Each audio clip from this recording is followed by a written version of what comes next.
BX1 +. Le face-à-face. Pour l'instant, on va s'intéresser au business de la musique et notamment à la question suivante. Comment est-ce que de jeunes artistes qui se lanceraient aujourd'hui pourraient réussir à trouver un public, se produire en public et combien est-ce qu'ils pourraient gagner d'argent en se produisant, notamment dans les salles de concert? Est-ce qu'ils arriveraient à en vivre? On va se poser toutes ces questions avec Arnaud Debry, qui est directeur d'un festival qui s'appelle J-Vasic, qui aura lieu ce week-end. C'est à Mont-Saint-Guibert, dans le Brabant wallon, avec Margot Bernard, qui est responsable de la communication de Court-Circuit. Court-Circuit, c'est une fédération d'organisateurs de concerts et de festivals qui lance justement une plateforme où on va pouvoir se renseigner sur tous les concerts qu'on peut voir ou entendre si on souhaite consommer de la musique. Et puis on sera avec deux jeunes artistes.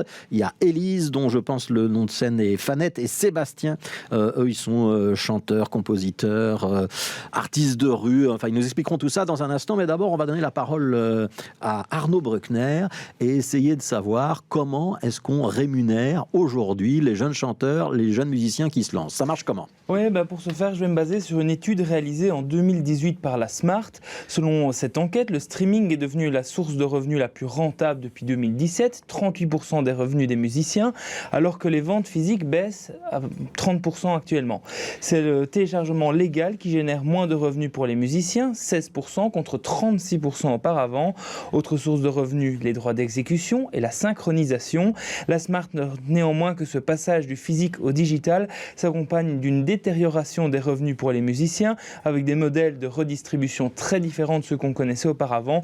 Par exemple, Spotify a communiqué que 70% de ses revenus vont aux ayants droit, mais il s'agit aussi bien des labels, des producteurs, des distributeurs et aussi des artistes qui, dans le cadre de certains contrats, peuvent ne toucher que 10% par exemple. Très peu donc par rapport au montant total généré. Pour vous donner une idée, selon un calcul relayé par la campagne Broken Record, un artiste ne gagne qu'un cent par écoute sur Spotify. C'est bien quand on est BNC, mais moins quand on a quelques centaines ou milliers d'écoutes seulement. Voilà, donc ça c'est pour le business de la musique vendue, donc les disques et la musique en ligne, mais on va surtout parler de la musique live dans ce débat pour l'instant. On va commencer avec les deux artistes peut-être, Élise et Sébastien. Comment est-ce que ça marche? Vous êtes, on va dire, artistes émergents, ça fait classe, ça fait chic, ça veut dire que vous n'êtes pas encore des stars internationales. Comment est-ce que vous faites pour trouver un public, trouver des concerts? Combien est-ce que vous êtes rémunéré? Quand Arnaud Bruckner parle de vente de musique en ligne, j'imagine que ça ne vous concerne pas encore vraiment, hein? Bonjour à tous, déjà merci pour l'émission.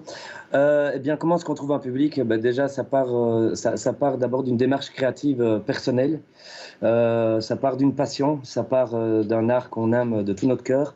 Et puis après, les diffusions auprès des programmateurs, les diffusions sur les réseaux sociaux, les diffusions par mailing list, etc. Donc voilà, ça part comme ça. Et puis après, c'est vrai qu'un contrat peut amener à un autre contrat, peut amener à 3 autres contrats. Donc c'est très très important de pouvoir sortir un maximum de toute façon. Alors je sais que vous avez une carrière en solo, puis que là vous êtes réunis pour créer un nouveau projet à deux. Élise, quand on se produit dans un petit concert en région bruxelloise, on peut gagner combien d'argent aujourd'hui? Alors, ça dépend vraiment des endroits. Donc, si on va être avec une ASBL qui nous dit j'ai pas beaucoup de budget, c'est compliqué, est-ce que tu acceptes de le faire pour 200, 250? Ça peut arriver très très souvent. En dessous de ça, ça devient quand même très très compliqué d'accepter un contrat parce que quand on déclare en plus, on ne touche rien du tout, enfin quasiment rien du tout quoi. Et puis après, si c'est des gens qui sont subventionnés ou qu'on peut vraiment travailler avec plus de budget, là ça peut monter évidemment beaucoup plus haut quoi. Ça veut dire que si vous produisez toute seule, ça va. Si vous devez vous produire avec des musiciens, comment ça se passe? Alors, voilà, ça c'est la grande question. Évidemment, plus on est sur scène, plus c'est difficile de se faire un beau cachet. Oui, à l'instar des fanfares, par exemple, qui parfois reçoivent 10, 12 musiciens qui sont professionnels ou des groupes de musique qui rassemblent sur scène 12, 13, 14, 15 musiciens parfois. C'est très difficile de pouvoir partager ce cachet, mais on aime jouer ensemble, donc on le fait. Alors, on va donner la parole justement à Arnaud Debry, parce que des fanfares, je pense qu'il y en aura dans le festival que vous allez organiser. C'est à Mont-Saint-Guibert, c'est ce week-end, ça s'appelle J-Vasic. Comment est-ce que vous les rémunérez, vos musiciens? C'est pas un gros festival, votre festival. J'imagine que vous avez le souci de bien traiter les artistes. Comment on s'organise? Évidemment, c'est important pour nous de rémunérer les artistes à leur juste valeur. La plupart du temps, les artistes émergents belges font partie souvent du catalogue Arevi, donc c'est un catalogue reconnu par la Fédération Wallonie-Bruxelles, et la Fédération Wallonie-Bruxelles intervient sur une partie du cachet, et c'est à l'organisateur de rémunérer équitablement le reste du cachet, quoi. Donc ça, c'est d'une part. De notre part, nous, on a aussi une grille de lecture et on essaie de garantir pour les artistes émergents entre 200 et 300 € par personne, en tout cas par musicien, que ce soit chanteur, fanfare, ce qui est pour nous le minimum décent par rapport à la taille de notre festival. C'est ce qu'on peut garantir pour chaque artiste. Ça veut dire que si vous accueillez un groupe avec une dizaine de participants, vous allez sortir 2 000 €. Voilà, tout à fait. Ouais. Et au final, vous équilibrez les comptes de votre festival ou c'est grâce aux subventions que ça s'équilibre? Parce que je pense que vous avez annoncé pour cette année, en tout cas, une capacité de 2500 personnes par jour. Ça veut dire que c'est pas Rockwerter ou Ronquière, hein, votre affaire. Ouais, le festival, il s'autofinance à 80%, donc on a plus ou moins 20% de subsides ou de sponsoring. Heureusement qu'on a les entrées du bar aussi, qui en plus de la billetterie, qui aident à atteindre l'équilibre budgétaire. Donc voilà. Alors, je vais donner la parole avec Margot Bernard pour finir ce premier tour de table. Margot Bernard, vous êtes responsable de la communication de Court-Circuit. Donc, Court-Circuit, on l'a dit, hein, c'est une fédération d'un ensemble de lieux, de festivals. Et vous lancez un site, une plateforme qui s'appelle Court-Circuit Live. Donc, c'est court-circuit.live qui va permettre de savoir vraiment en temps réel quels sont les concerts, les festivals. Pourquoi est-ce que c'est important? On a du mal à communiquer, à faire rencontrer l'offre et la demande en matière de musique live? Bonjour, déjà merci pour l'invitation. Donc oui, on a lancé la nouvelle plateforme, donc Agenda Concert Court-Circuit.live le mois dernier. Donc en fait, c'est un peu parti d'une envie de plusieurs opérateurs et surtout des salles, organisations, collectifs et festivals qui sont nombreux chez nous, qui sont donc des plus petites machines entre guillemets que d'autres organisations, d'avoir un peu plus de visibilité parce qu'effectivement l'offre au niveau des concerts et surtout pendant cette rentrée c'est très très très compliqué, c'est vraiment bouché, et puis aussi au niveau des artistes émergents d'avoir une meilleure visibilité dans un catalogue, dans un agenda. Donc voilà, c'était un peu pour combler ce manque qu'on a lancé cette plateforme. Ouais. Je suis un fan de métal par exemple ou un fan de jazz bebop, comment je fais pour m'y retrouver? Alors en fait, le principe de Court-Circuit Live, c'est qu'on peut se créer un compte, suivre des artistes qu'on aime, des salles, organisations qu'on aime, et aussi des styles. Et par rapport à ça, on peut faire des recherches, voilà, qu'est-ce que je peux faire à Liège le week-end prochain, et voir si des concerts peuvent nous intéresser. Donc la plateforme peut proposer des dates et des concerts qui peuvent vous intéresser. Est-ce que c'est gratuit pour les organisateurs ou pour les artistes? Et je me mets à la place d'Élise et Sébastien, ils ont un concert quelque part, ils ont envie de le faire savoir, ils peuvent vous contacter directement? Oui, donc c'est totalement gratuit. Au niveau des organisations de concerts, donc là c'est surtout nos membres et nos partenaires qui ont accès à la plateforme, mais une organisation peut tout à fait nous contacter pour avoir ses dates sur la plateforme. Et pour les artistes, ça passe par notre autre site qui s'appelle My Court-Circuit, qui est un site d'appel à candidature pour les artistes, ouais. Et ils peuvent encoder leurs dates. Ouais.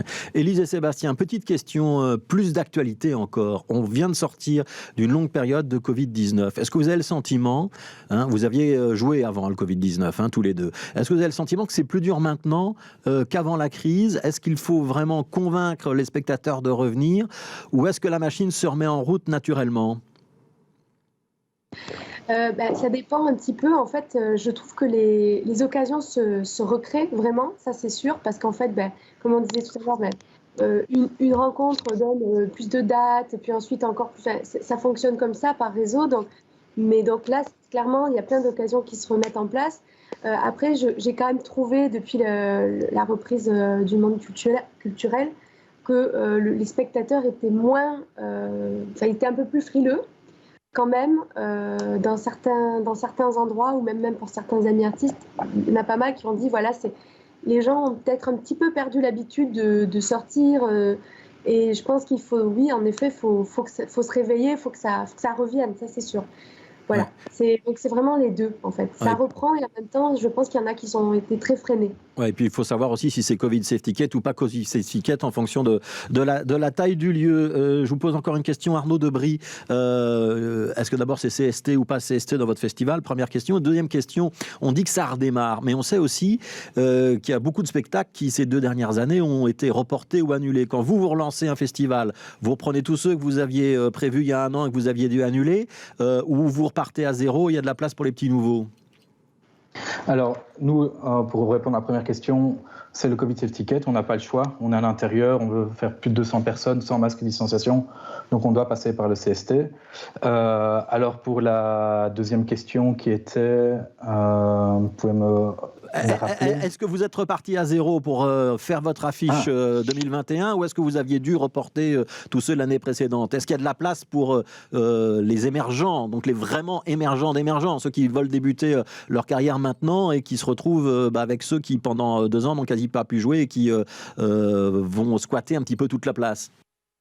On a fait un peu un mélange des deux, quoi. Donc, on a maintenu les artistes qui avaient de l'actualité et qui étaient programmés à la base en 2020. Je pense par exemple à Hijinks Delegation, qui est un groupe qui fait un peu du ragtime, de la country. Eux viennent de sortir un album, donc c'était totalement pertinent de les maintenir.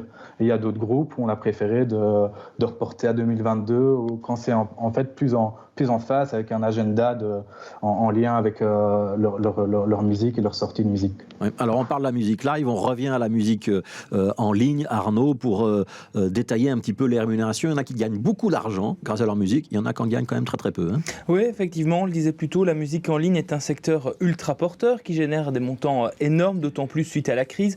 Pour donner une idée, en 2020, le chiffre d'affaires du marché belge de la musique était de 78,26 millions d'euros et les 3/4 venaient du streaming. Et c'est ce qu'indique en tout cas la Belgium Entertainment Association Music. Si ces 78,26 millions étaient moins bons que les 78,32 millions de 2019, on note en tout cas une vraie progression depuis quelques années. Par exemple, en 2017, on n'était qu'à 74 millions et des poussières. Ce passage du physique au digital, c'est un grand bénéfice pour l'industrie du disque et évidemment les plateformes comme Deezer ou Spotify, mais beaucoup moins pour les artistes et les maisons de disques. Ouais, ça veut dire que je vais me tourner vers Élise et Sébastien. Il ne faut pas trop miser sur la musique en ligne. Je sais qu'Élise, elle a lancé un crowdfunding pour essayer de financer un album. C'est plus pour le plaisir de laisser une trace que pour le souhait de gagner de l'argent? Ah oui, pour l'instant, je ne mise pas sur gagner des milliers des cents avec l'EP. Mais non, oui, c'est pour sortir de la musique qui soit facile à écouter, que je puisse la mettre sur les plateformes pour pouvoir avoir une visibilité, surtout en fait à la base. Et après, oui, il faut. Je compte pas sur ces revenus-là pour m'acheter un château en Espagne. Quoi. Ouais, ça veut dire que votre projet professionnel, ça reste de vivre de la musique grâce aux concerts et aux lives? Pour l'instant, oui. Après, dans le futur lointain ou dans le futur proche, oui, j'espère pouvoir gagner ma vie avec la musique en ligne, évidemment, et avec les albums et tout ça. Mais c'est vrai que c'est indissociable. En tout cas, aujourd'hui, je gagne ma vie à 100% avec la musique live. Oui. Non, mais vous en vivez aujourd'hui? Oui. Ouais. Sébastien, même question. Un disque, ça vous chatouille ou ça vous gratouille? Et est-ce que c'est dans une option mercantile ou est-ce que pour vous, l'essentiel, c'est la scène? Là, on est en train de créer un nouveau projet avec Élise, justement, et vraiment, pour nous, c'est la scène, c'est partager avec les gens en live, et c'est pour ça aussi qu'on fait ce métier, évidemment, on en vit, on en mange, mais le rapport avec le public est hyper important pour nous, toutes ces rencontres et toute cette vibration qu'on peut sentir du public à la scène, et dans les projets art de rue qu'on a, ou dans le nouveau projet musical qu'on a ensemble, c'est vraiment important de pouvoir, justement, offrir ça au public en live. Margot Bernard, est-ce que vous avez une vue d'ensemble à court-circuit? Est-ce que vous pouvez nous dire, chaque année, on a tant de nouveaux artistes qui se lancent, les tendances du moment, c'est plutôt du hip-hop ou c'est plutôt de la fanfare, et au bout de quelques années, la moitié de ceux-là, ils seront toujours dans le circuit ou ils auront quitté le circuit, ils auront disparu. Est-ce qu'on peut avoir une cartographie ou est-ce que c'est trop compliqué? C'est un peu compliqué comme question quand même. Là, je vais surtout parler de nos plateformes du coup. En tout cas, quand on a lancé Court Circuit Live, on a quand même 2700 comptes artistes référencés. Donc c'est quand même, on se rend compte que la scène est quand même assez foisonnante. Après, c'est vrai qu'au niveau du suivi et de l'évolution, chacun fait un petit peu son petit bonhomme de chemin. Donc c'est assez compliqué de dire dans 10 ans qui sera encore là et qui ne sera pas. Et les grandes tendances de la scène actuelle, si on se réfère à ceux qui s'encodent chez vous, c'est quoi? C'est plutôt chansons françaises, hip-hop On a lancé un appel pour 4 styles parce que donc avec Court Circuit on est vraiment en musique actuelle, donc c'est tout ce qui n'est pas classique. Et là on suit surtout des projets donc en électro, en pop, en rock et en hip-hop. Ouais. Je retourne chez Arnaud Debry. Dites-moi si je me trompe. Il y a beaucoup d'artistes, quand ils veulent faire un festival ou passer dans une grande salle, c'est surtout pour faire la promo de leur album. Est-ce que c'est toujours comme ça, ou est-ce qu'il y a quand même des artistes d'un certain niveau qui viennent juste pour le plaisir de la scène, même s'ils n'ont rien d'autre à vendre? J'ai l'impression que tous les artistes qui passent au Jivasi, qui viennent pour le plaisir de la scène. Est-ce que l'album est un prétexte pour jouer du live? Je pense pas, parce qu'il y a une vraie démarche créative derrière tout ça. Mais je pense que, comme Sébastien le disait, ce qui les nourrit, c'est d'être sur scène, c'est de rencontrer le public. Et c'est ce que le Jivasi ouvre au groupe Émergence. Un groupe émergent, Jivasi, va pouvoir jouer devant 2000 personnes. Et en fait, ils n'ont pas l'occasion de faire ça dans les autres festivals, souvent en fermeture. D'où l'intérêt de jouer aussi dans des festivals comme les nôtres, quoi. Ouais. Votre festival, il est pérenne, c'est-à-dire que vous êtes sûr que vous serez là l'an prochain, dans 2 ans, ou il y a un petit danger? Forcément, il y a toujours un danger. Maintenant, ça fait 15 ans qu'on existe. On fait partie d'une ASBL qui organise aussi le festival Esperanza. Donc, on a une structure qui est professionnelle derrière le festival. Mais rien n'est joué. On est dépendant de 80% de la billetterie. Margot Bernard, est-ce que les festivals, c'est un moteur de l'industrie musicale en Belgique? On sait qu'il y a vraiment eu beaucoup de festivals qui sont créés depuis 20 ans. Ça occupe tout l'été. Sans les festivals, ce serait plus dur pour le secteur dans son ensemble? Oui, je pense évidemment. Après, je ne vais pas dire que les festivals sont porteurs parce que je pense qu'il y a des plus petits lieux, des plus petits cafés-concerts, des lieux un peu au radar qui participent tout autant à l'économie, au rayonnement du secteur. Donc oui, les festivals sont importants, mais c'est aussi tout l'écosystème qu'il est. On va terminer avec les 2 artistes, Élise et Sébastien, en 20 secondes ou 30 secondes chacun. C'est quoi le prochain projet et sur quoi vous travaillez? On travaille sur un projet de musique du monde sur base de musique occitane, juive, arabe et latina, à base d'une vieille calèche des années 1900. Et donc on va tourner à Bruxelles tout le mois de décembre avec ce projet. On est 3 musiciens et une danseuse. Voilà, Élise, c'est la même chose? Pas de complément? Oui, il y a ce projet-là, puis il y a la scène jeunesse aussi, qui continue, le spectacle jeunesse, et mon projet d'album qui est en construction avec toutes les chansons déjà écrites, qui n'attendent qu'à être enregistrées et ensuite jouées sur scène, parce que oui, c'est le plus intéressant de notre métier. Est-ce que je peux rajouter 5 secondes? Je voulais simplement dire, pour les pros comme Esperanza ou Jivasi qui se rendent bien compte de la réalité de l'artiste, évidemment, ils sont hyper pros, ils font les choses en bonne et due forme, mais il y a encore trop d'organisateurs qui ne se rendent pas compte que quand on joue pour 300 € la journée, quand on déduit les frais de déplacement, la TVA, 6% qui souvent n'est pas incluse, plus les frais Smart de 6,5%, finalement, on a moins de 100 € pour une journée, sans compter la répétition de la veille. Et donc, on appelle vraiment tous les organisateurs qui ne se rendent pas compte de cette réalité, que quand on déclare 500 €, on n'a même pas 200 ou 150 € dans la poche. Ouais. Et donc, ça, c'est très important de le savoir. Allez voir sur l'outil Smart, faites des simulations pour vous rendre compte et ainsi faire les choses en bonne et due forme pour tout le secteur de la culture. Voilà, ce sera le message principal et ce sera le mot de la fin. Merci beaucoup. Donc, il y avait Élise et Sébastien, jeunes artistes émergents. Il y avait Arnaud Debry du festival Jivasic qui aura lieu ce week-end. C'est à Mont-Saint-Guibert. J'ai vu il y avait Super Ska dans l'affiche. Il y a toute une série de groupes. Jivasic, c'est J-Y-V-A et puis plus loin Zik pour avoir tous les détails. Et il y avait Margot Bernard de Court Circuit qui lance donc une plateforme qui s'appelle s'appelle Court Circuit Live, court-circuit.live, où vous pouvez trouver plein de renseignements désormais sur l'ensemble des concerts et festivals qui sont programmés sur l'ensemble du territoire de la Fédération Wallonie-Bruxelles. Je rappelle que sur notre web radio qui s'appelle BX1+, il y a une programmation musicale qui est à 95% composée d'artistes de la Fédération Wallonie-Bruxelles. C'est Sébastien Mamulders qui fait la programmation, et donc si vous avez envie de vous mettre des choses nouvelles dans les oreilles, il suffit de nous écouter aussi. Merci à tous les trois d'avoir participé à ce débat. On tourne une page de pub, il sera 13h et ce sera la vie du web.